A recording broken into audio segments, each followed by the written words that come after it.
Про профессию именно травматолога, потому что я считаю, что человек должен быть целым.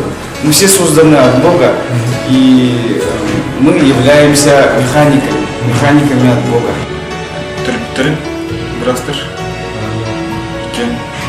Хирург сağladı, ем гинекологын сağladı. Төвден ағам кейсет алты, ем бачаңын өлейдер. Кімдер батырам. Біраз идедің тауы, хирург болу. Я всегда хотела спасать людей, я всегда хотела именно максимально полезно. И хотела очень сложную профессию для себя, всегда. Потому что люблю разгадывать загадки и помогать людям действительно в таких ситуациях. Анестезиолог-реаниматолог – это та профессия, которая дает реализоваться врачу. Очень ответственно, мы должны быть максимально собраны всегда и принимать быстрые решения. В роду у меня все врачи были, начиная с деда, поэтому я с детства знал, что я стану врачом, всегда к этому стремился. Я хотел отметить Торгуна Степана Семеновича, как нашего заведующего. Он наш лидер, не только как глава, как заведующий, но как духовный лидер. Он является нашим отцом, Парчиным Дня Анатольевича и, конечно же, Потап Еремеевича.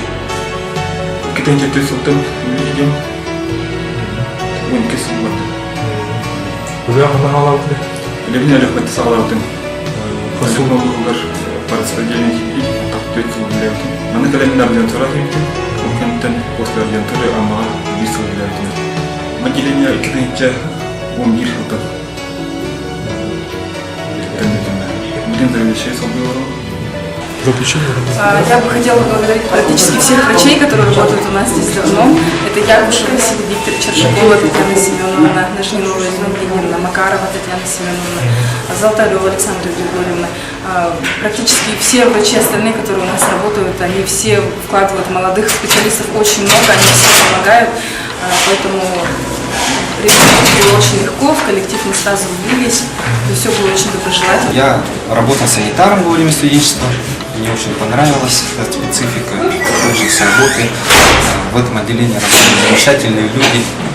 Пользуясь случаем, хочу выразить благодарность своей заведующей Александре Григорьевне и всему нашему замечательному коллективу. Где работают очень хорошие люди, они очень все отзывчивые, добрые, всегда помогут, подскажут.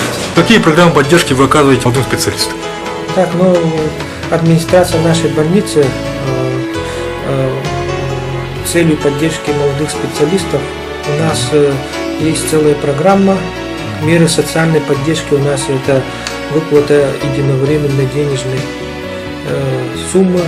Врачам это составляет около 10 тысяч, среднему медицинскому персоналу это 5 тысяч составляет, а также мы осуществляем оплату услуг частного детского сада в размере где-то 50% от суммы, общей суммы, оплачивать в счет больницы.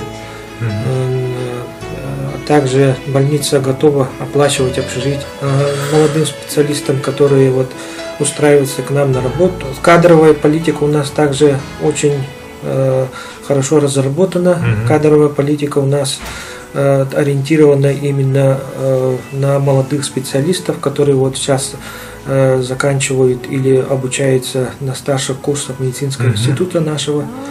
Мы с ними заранее уже заключаем договора, осуществляем выплату стипендий. В таком плане мы осуществляем поддержку молодым специалистам. Поздравляю с наступающим Новым годом! Желаю провести эти праздники очень хорошо, правильно.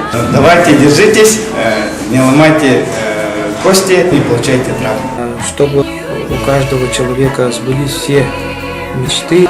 Молодым специалистам желаю дальнейших успехов, приходите к нам, не бойтесь сложных профессий, выбирайте то, что вам нравится по душе, и тогда все получится. Здоровья!